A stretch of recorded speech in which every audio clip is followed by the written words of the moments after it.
welcome to the 2020 series presented by the New York Film Academy. The 2020 series are conversations with creative visionaries about craft, creativity, and collaboration. So the get-go is we're going to have 20 minutes of shop talk between Aimee and myself, and then 20 minutes of answering questions from you guys, the global audience. So please write in. You are getting a chance to be with a visionary, prolific producer. So I'm very excited for you to hear her and hear us talk. I'm Liz Hinlein. I am a filmmaker and creative director at New York Film Academy. And I am so proud to present Aimee Schoof, an amazing producer, also a very good friend of mine who's coming on the show today. And Aimee, bravo, you did it. Hi. Always so excited when it actually works out. Excellent. Thank you for being here. And my pleasure. Your trailer for The Last Thing Mary Saw is stunning. It is so thanks. beautiful. And before we give a chance to the audience to get a little peek at it, can you get the setup of like how that project came about and what was it like to film it? Just a little background. Sure. Yes, I'm very excited, everybody. The Last Thing Mary Saw was written and directed by Eduardo Vitalelli, who is a very talented filmmaker right out of NYU. And his producing partner, Harrison, came to us. Actually, we've been working a little bit with Harrison for a year or so, and he brought us this project. They went to school together, and we read it and just thought it was really special and developed it with them for a while and put it together and actually shot it right before, I've been saying before COVID, but you know, we're still in COVID, right before the first lockdown. So we shot it in the winter, right in 2020, like the very beginning. And so we literally wrapped right before shutdowns, and we shot in Stony Brook, New York, in an old farmhouse. It is a period noir horror love story. And it was really exciting. We actually did post-production and pickup shots all during COVID, which was really interesting. Really fascinating ways to finish movies remotely, but we did it. So we had a long, editorial process and a long post period to get it perfect. And then we premiered at Fantasia Film Festival and played at Fright Fest, and that's where we landed our sales. And Shudder is releasing the film tomorrow, so the timing is great. Woo! Awesome. You can download Shudder on all your TV, all your Apple devices, Android, all your smart TVs, and also through Amazon Video. You can get a monthly or annual subscription. So I'm excited. Well, Charlie, let's play the trailer and then we'll come back and have a little chat about it, please. Excellent. Speak freely. It's Mary. Our daughter's ears are deaf to the Lord's preachings. She continues to engage in acts with the housemaid. Correction is needed. Mary? Knees and prayers. I'm tired of a life spent hiding. Fear and weakness keep us here. What troubles you? I fear sinful affection could bring death upon this family.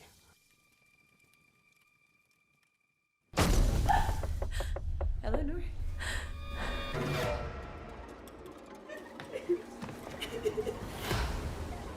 They brought evil into this house. Could you recite the Lord's Prayer for us? Christ, mortify your members which are upon the earth. Fornication, uncleanness, Fear, affection, and weakness keep us here. Our fate rests on this. Destroy the works of the devil. such a sin. Sinful And lead us presence. not into temptation, but deliver us from evil.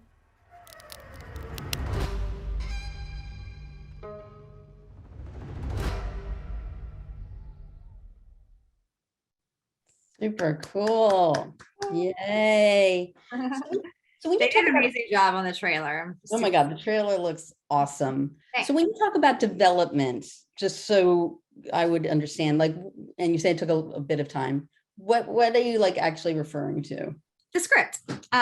So when you develop, we work on the script and we get the screenplay the best it can be. As you guys all know, that's always starts with the word, right? So the word's there, and when we first read it, we're like, there's something super cool here, and it was very formed when it came to us. But we usually do script notes and passes on scripts for quite a while before actually shooting it. So I think we did like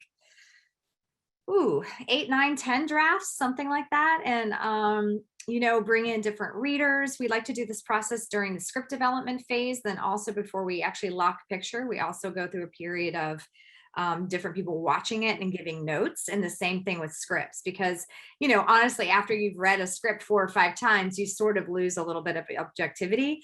And so, because you get attached and you get kind of lost in what changes were made. So we always have new people coming in reading scripts.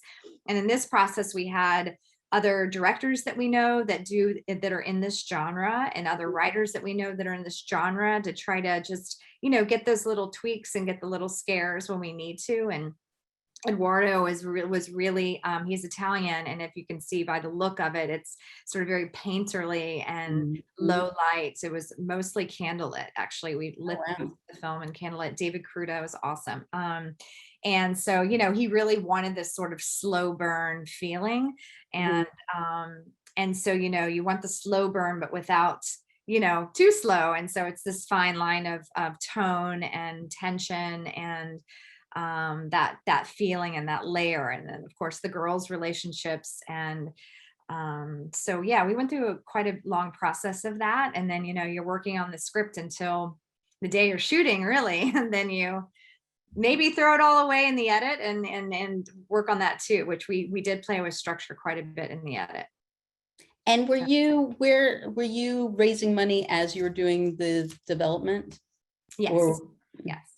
And what is that? So are you sending the script in like works in progress of the script, or?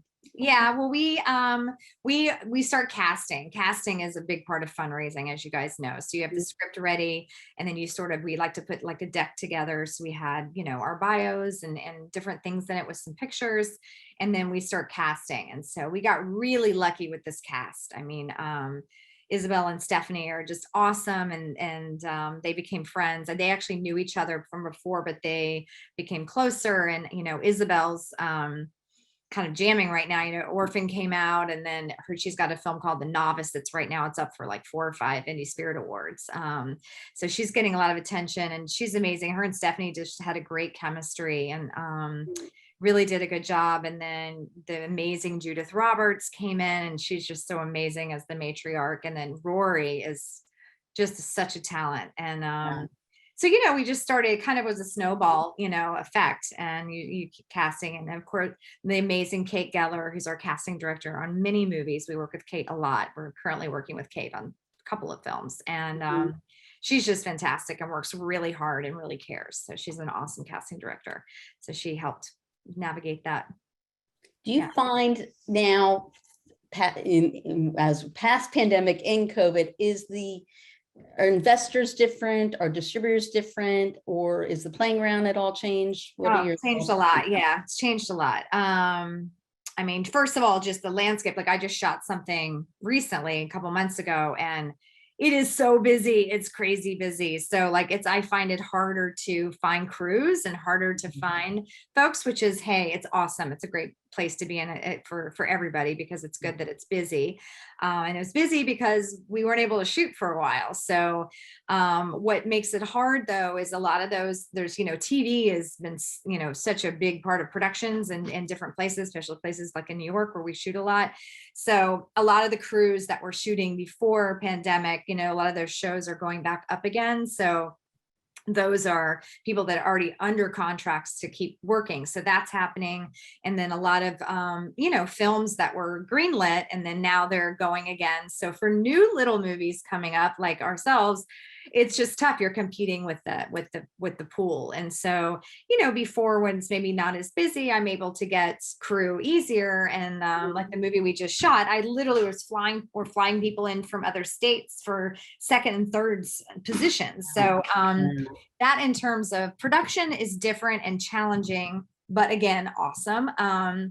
And then in terms of distribution landscape, yes, things have changed a lot. Obviously, as you see, Sundance is digital again, virtual right now, and then Berlin is now virtual. And for sales, it is not hurting as much, honestly. Like when I talk to the sales reps, I mean, frankly, for them, like they're watching movies and they're able to do sales remotely, and it's actually they're spending less money on parties and travel and all zero money, right? Exactly. So it's actually like a little bit more streamlined. For the filmmakers, it's terrible. I mean, for us, it's terrible. It's very sad. And, for poor Eduardo, it's his first movie. And so he was just, we did a Zoom screening for Fantasia for our premiere, and Fantasia for horror audiences in particular, and genre audiences, like there's amazing audience level. And so like usually those screenings are really fun, and you have a huge, audience. And so he missed out on that, which was unfortunate. And then we had a screening at Fright Fest actually in person in London. And so they were able to boom, to zoom him in. But like, it's a different feeling. And then there's also a little bit of that distributor reaction to see how people respond to a film in an actual live screening. And so, yeah, I think that probably hurts sales a little bit, and that hurts, and that's hard. So yeah, it's changed a lot. And then in terms of sales, though, I mean, without, there was a lot of content not being made for that year. And so now I think buyers are hungry for the right content. So I think it's okay. We've survived it, and then now the theatrical side of things are tough. Obviously, we've seen big movies like Spider-Man and things like that are still doing well, but for the little indies, it was kind of a death blow, to be honest, for a theatrical. It was hard, but like Shudder's an amazing platform. There's a lot of platforms out there that do pay money, and yes, you're not in theaters, but you're still getting a big audience. So yeah, so changes, and just we roll with it, right? What are we gonna do? Rolling with the punches. Rolling with it. Yeah. So you also teach and guide and stuff like that. What are the couple things that junior producers like say they want to be you, but they don't quite know? There are things they wouldn't know that you'd be like, okay, this is some junk that you should know. Yeah. Okay. So, IP is big. I'll always talk about intellectual property. So, you've got an amazing original script like Mary, and that's one thing. But then, if you can get your hands on a book or a piece of property that already has what's called underlying audience, it's going to help you a little bit more, because you have this built-in audience. And when you're trying to sell a project or you're raising money for a project, it does help. And so if there's something that you're really passionate about, from like a comic book, even an article, something that has, a following already, it does help. So when you're putting your slate together, and you want to have multiple projects, like you don't want to put the old saying, eggs in one basket. You don't even want 3 eggs in that basket. You want a dozen, or you want a half a dozen eggs in that basket, because it takes, you want to push them all forward a little bit at a time. And we've been sort of law of, of a lot of projects at once, because then statistically a few of them will go into production. So you don't want to spend all your time on one thing, and then if it doesn't go, then you're kind of fall short. And as a producer, you bring on great partners so that you can multitask and you can have multiple projects going at once. But would you say that people do you stick in the same genre, or do you bounce around in genres? Do you want to get known for something, or? Yeah. I mean, we do everything. We do everything. There's no rules to that. If if your love is, say, horror, I mean, horror is a great genre and it has always a built-in following, then awesome. If you love indie dramas, like we do a lot of indie smart dramas that are critically successful, maybe not as huge box office wise, but critically successful. And we really like those, but we're all over the map. We've done everything. I think it's just bodes to like my personality and my partner's personality of like what we like a lot of different things, but it's whatever turns you on, honestly. Like you're going to be able to pitch something better, and you're going to be able to like get more partners if you're passionate about something. And that is really like the thing that I always like to talk about, that like your passion is really one of the most important things. Like if you're not excited about it, you shouldn't be doing it, because you're going to be on this for a long run. Like these are, I call them movie babies. Like, they're, Right. like a couple months gone by, like you're in it on the short run, 2 to 3 years, on the sprint, 3 years, on a normal 5 to 10. I mean, like it takes an army, and it takes a long time. So you want to really like your story and like what you're doing and like your partners.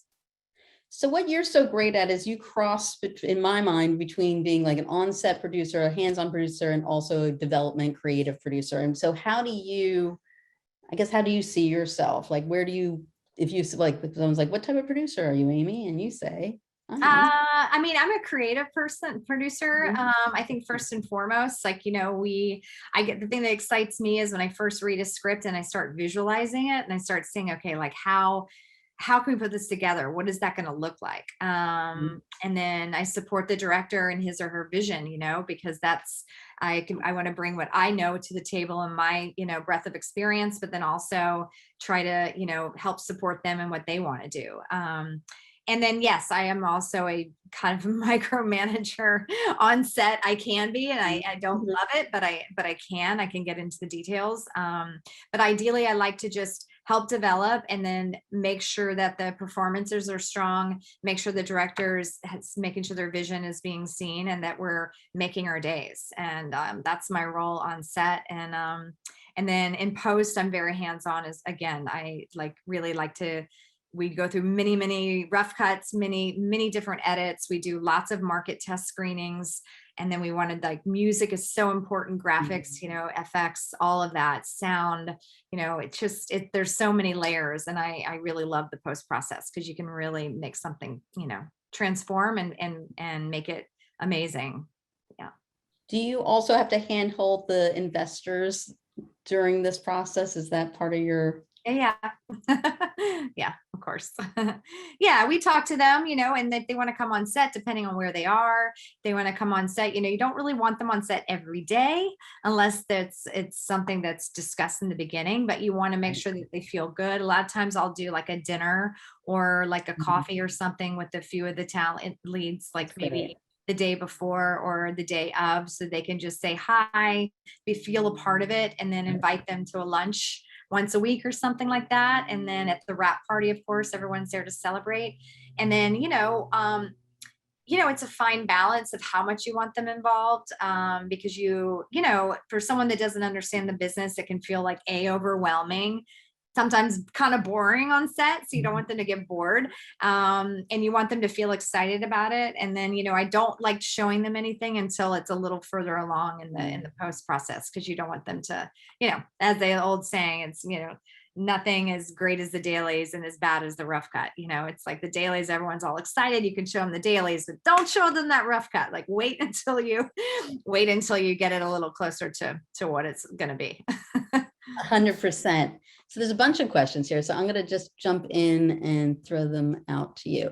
Shane asks, I'm an actor, but strongly interested in other areas of writing and directing. How do I start in producing or working as a producer? I'm sure you get that question a lot. Yeah. Find that script, especially like if you want to be in it. I tell a lot of actor friends of mine, like, if they're frustrated with not having, a say or not having power in terms of what their roles are getting, then create one for yourself. If you've got an idea and you're not a writer, bring a writer partner in and write the story and create a project for yourself, or go get, like I said, a piece of IP that's interesting and that you option it, you own it. That makes you the producer. And then you bring in your partners that can help you, surround you, and support you in that. What are you seeing challenges? Because you've talked to, a lot of different levels of filmmakers. What are you seeing the challenges where people stumble usually on their path to like being a consistently working producer, basically?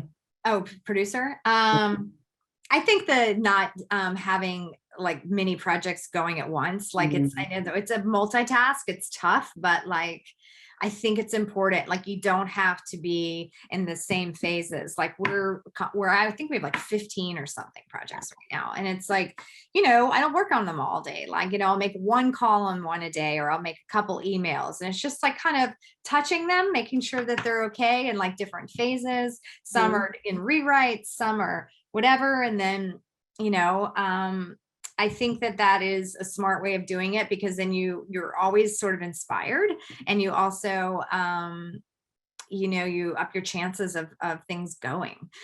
Because, if you like hit your head against the wall on one or two things for a year or two, and it's just slow, then it gets frustrating. So it's kind of good to mix it up. And then I just always tell people, bring in partners. Like, don't be a stumbling block people do. They get very precious, and they are afraid to show their project if it isn't perfect, or they're afraid to ask for help. They're afraid to bring on another bigger person to help them because they think that they're going to be, taken over, or ego stuff.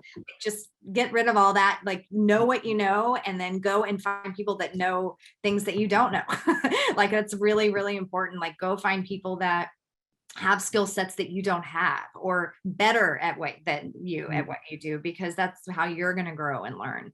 And, in movies, like, credits or whatever, you can offer mini credits. And just like, I used to be very precious about them in the beginning, and now I do not care at all. Like, if someone's going to do the work and help me, then bring it on. I want support, and I want partners. In fact, I won't do a project anymore that comes to me that doesn't have a great hands-on producer partner, because I don't want to do all the work. I want people to help.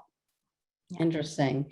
And we were talking about relationships and collaboration before. And so I was thinking about this. I was like, I'm curious what you'd say. So would you rather have, let's say, a director who is a genius, or a director who's a collaborator? And they can't be a genius collaborator. They have to be. Okay, then would you? Genius. Okay, genius. But really, collaboration. But I've worked with all kinds, and being a good collaborator makes him or her a genius, because then they're going to get more people helping them with their vision. Exactly. And I think there is an energy change in the industry with that. I can see that with, like, everybody's starting to feel like, yes, it is relationships, it is community, it is making it as a team. It's not a single person. We're sort of going away from this the old school auteur theory a bit. Yeah, I mean, it is a collaborative effort. It takes an army, like they say. It really does. It could be a small army, but it takes a lot of people to make a movie. Yeah, 100%. And yeah, I mean, I do like the singular vision at the top, for sure, because it makes it a little bit more streamlined of like, okay, this is what we're doing. But in terms of collaboration, it's just really leaning on your producer and having a good rapport with that person, so that they can then help, communicate with others. And that's and having a great director of photography, as we all know, and editor and all those things, so that you have your team. Lawrence asks, I'm Lawrence from Nigeria. I want to be a line producer. What are the challenges of being a line producer? I mean, you've hired a million of them, so. Yeah. I mean, just really detail oriented, like, just really no budgeting, scheduling, like the back of your hand. And you should, like, maybe trail with somebody if you haven't done it before, like work as a production manager, work on a set, work in the office, like really get your experience in all those places, and see. They just really need to understand, budgeting more than anything, but also how to talk to the crew. A lot of times they're the person, like the line producer and the AD, or like, like my team, and they've got to be really strong. They've got to be communicating really clearly with one another. They need to know what's going on in the office and accounting and all the behind the scenes, and what's going on set. There needs to be good dialogue between the two teams, basically. And, the way things have happened now, I mean, it depends. Yes, there's always the production office, but now we've become so mobile with everything that it's kind of great to be as close to set as possible to know what's happening and be able to deal with problems in real time. So exactly. I like my people there if possible. Yeah. I'm like, you don't need to hide out in that production office. You can be on. Yeah. Who's that mole that we never seen that guy? Yeah. Exactly, that girl. Ariana asks, "What?" This is a cute question. What was your first job, and how was it? No, I moved to New York City right out of college. And let's see, I interned. Well, I worked at a production company for like 3 months, and then I quit that because I didn't want to climb. I had to, like, they were going up the ladder. I was like, no, I want to get on a set. So I interned for a production company run by two women. And this is actually funny. My first PA job was on the set of Real Sex, which was an HBO show in the 90s. And I found myself at a after hours sex club that was my first set. Yeah, it was hilarious. And I remember I had like a sticker, like a piece of tape right here that said crew, but that's it. So the experience. You're like, oh wow, I didn't get. Like, wow. And I just remember my first ride home. I was and I like took the subway at like 4 a.m, which is, okay, but never a great idea. And so between that and then going on the subway, I was like, okay, I'm jumping right in. And then I got on a PBS show. Was actually the longer thing, and that was for like 2 weeks. And I was helping out in the art department, and I was up on a scissor lift on like 100 feet up in this giant warehouse, helping with art department. And then on breaks, I would like take talent across the 59th Street Bridge in the 15 pass, which I was from Florida and I know how to drive a 15 pass. And not that that's anything to do with Florida, but I did not know how to drive a 15 pass. And I was taking talent home at like 5 a.m. after being on a scissor lift. I did the fog machine, did all of it, you guys. So just like, don't say no, say yes, just all of it. You just learn. So I PA'd on that. And then that art director liked me and brought me on to my first feature, which is where I met my business partner now. Look at that. And then I found the key hero location on day 2 and became location manager. And that is my segue into production. And I realized, I like managing things. And then I was like, I worked in production on a couple of movies, only a few. And I just was like, I want to be the one that chooses the scripts. I want to understand what this is. And that was my sort of quick meander of what a producer does and like why I wanted to be a producer, because I wanted to control what I was making basically, and what I was doing these crazy hours for. Like I wanted to actually be making something that was interesting to me. And then what was your and Eisen's first project? I don't remember. I was a film called Last Days of May with a director named George Spiros. And was that the first? That was the first. And then I think the next one that got some credit was Beyond the Ocean with Tony Pemberton. And that was our second movie, which got so lucky and got into Sundance that year. And that was kind of our first foray into Sundance. And it was a really beautiful film. And that started our sort of our relationship with Sundance, which was a really big part of our early years, and still continues to be. So, and you can, because you're so loyal, do you keep working with the same ish people? In what way? Crew?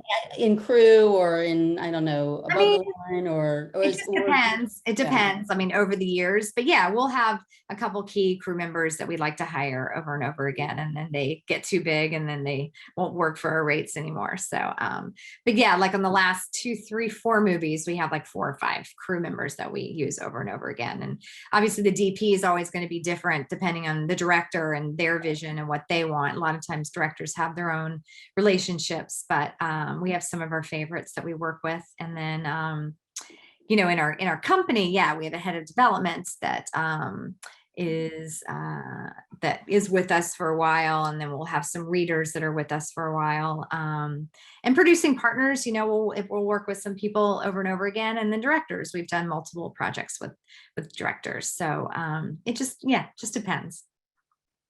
Because it's nice to have a shorthand. I'm curious what you're finding now is sort of the sweet spot for like the budget of, say, a movie that's a little movie, but not a micro movie? It's tricky, like it's because it's like union or non-union, right? And so, once you get up to be, over 1.5, you're in that tricky spot with the unions. And once you're a union movie, you have to add in somewhere between like, $350,000, $400,000 in fringes. I mean, depending on it, but it's usually around that rate. So that's hard. So if you can do something, if you're in the low budget land, if you can find a way to do it, and I hate to say non-union because I do support unions in most of my movies, but if you can find a way to not have to pay for all those extra costs. But then if you are union, tier 0 is a little trick that we do a lot. Tier 0, tier 1 is a little bit less, and you can still do that sweet spot. I mean, I think the sweet spot's really a little bit bigger. It's around more like 3, because then you can actually pay people and you have a little bit of extra money for talent, because you want to pay your cast, and it's tough to get big actors without paying them something, so then you can offer a little bit more. I know if you can get it up to even 5, and you're paying people like $1 million salaries or $500,000 salaries for the right cast, and then you're guaranteeing more of distribution because you have the actors that the distributors want. So Right. It's a tricky thing. We're kind of all over the map in that land, all over up into that point. And then you can jump, then like the bigger projects, some of our bigger projects are more in like the 15-20 range. So, but in like a lower budget realm, under 5 is it's kind of the sweet spot, 3 to 5, but like the Netflixes and the Amazons and those folks, they're paying more. So if you can get a streamer to fund your production, then you'll have a bigger budget. If you're going to go more the lower budget route where you're getting, money from friends and family, then I always say make it as low as you possibly can so that you can hopefully pay them back. And are you finding, how is it to work with the streamers or even get into are they more proprietary about their own IP, or are they welcoming?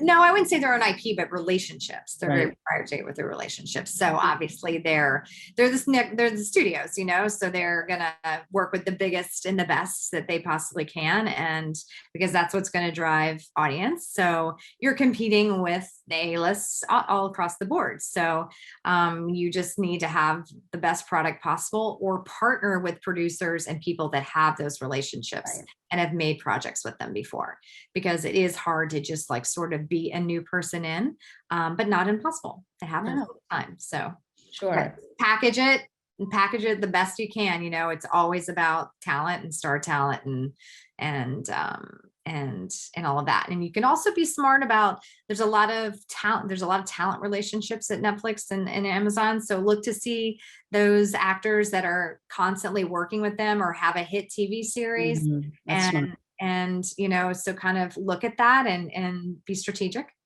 Mm-hmm. And have you brought on like key actors as producers, or maybe not All the time? Yes. that type of thing? Yeah, definitely. I would say that's a very smart thing. There's a lot of actors that are, they realize their values, so they've started production companies, and I think it's a very smart thing to bring on the right person. It should be right for the project, obviously, and if they're acting in it as well, then that's awesome. But they don't have to necessarily. I think it helps across the boards. I've done it several times. Yeah. And what are you excited by in the industry now? Because I know you guys also do, your comics, and you do other things that are awesome as well. Yeah. We have some really cool, we've gotten, I talk about IP, we've optioned some books that we're turning into films and television. We do have a couple of our comic book properties that we help develop IP for a comic company. And so there's a couple of those that are kind of heating up. We have a really cool showrunner team that's been working on that. But yeah, I've got a property by I don't think I want to say it on here yet, but it's like a very, very well-known author that has had many, many TV series and movies made from his books. And so I'm working on one of those right now, and I'm about to go out with that script shortly. And then I've got the memoirs of a really amazing woman from history that people don't know about. So I'm helping to tell that story, which I feel really passionate about. We're doing Eduardo's next movie, which I'm excited. Eduardo is with Mary. He literally just gave us the new draft of the script. That's one we've been also developing for a while last night, and I'm really psyched about that. So what we'll do is, like, for something like that, I'll go back and try to put all the team back together of all the partners and our sales partners from the movie that just happened. So that's always something to think about when you're developing and creating relationships. If you want to go again with the same people, and that's a really smart thing to do, so you don't have to reinvent the wheel, as they say, every time. So yeah, so it's busy. It's a busy time. It's exciting, and like, we get stuff sent to us from filmmakers we've worked with other filmmakers. A lot of times managers or agents will reach out to us and tell us about something they're excited about, and that's always an amazing thing, because then you have more of a team to come and help you. Especially, it's really important to establish good relationships with agents and managers and others like that, and stay in touch with them and give them their special thanks and their credits on the movies. That's smart. That's something that long-term survivors and that assistant will be running that agency in a few years. Like, you just be really mindful of your relationships. Yeah. Fantastic. Aimee, this has been awesome. I am so appreciative of you being on the show with Of course, us. it's been really fun. Thanks for having me. And so where can anybody not harass you, but at least where's your website, or do you guys do an Instagram? I don't know what the company is. Yeah, Intrinsic Value Films is my company. So you just intrinsicvaluefilms.com, and we have an Instagram, Facebook page. We're actually just trying to push that out a little bit more. We've been sort of slow on the socials, but we're trying to get a little bit better with that. So yeah, please follow us and check out the movies and check out Mary, and good luck to everybody. Yeah. Awesome. Thank you. And thank you, 2020, for being a good host of this amazing show here. Thank you, My NYFA. pleasure. And thanks for asking me, Liz. It's great to see you, and I had a lot of fun. And you guys, it's a fun time to be filmmakers. It's always changing, but it feels like the industry is strong and good, and just keep at it. That's great. That's awesome advice. Thank you so much. Bye, everyone. Thank you. Bye.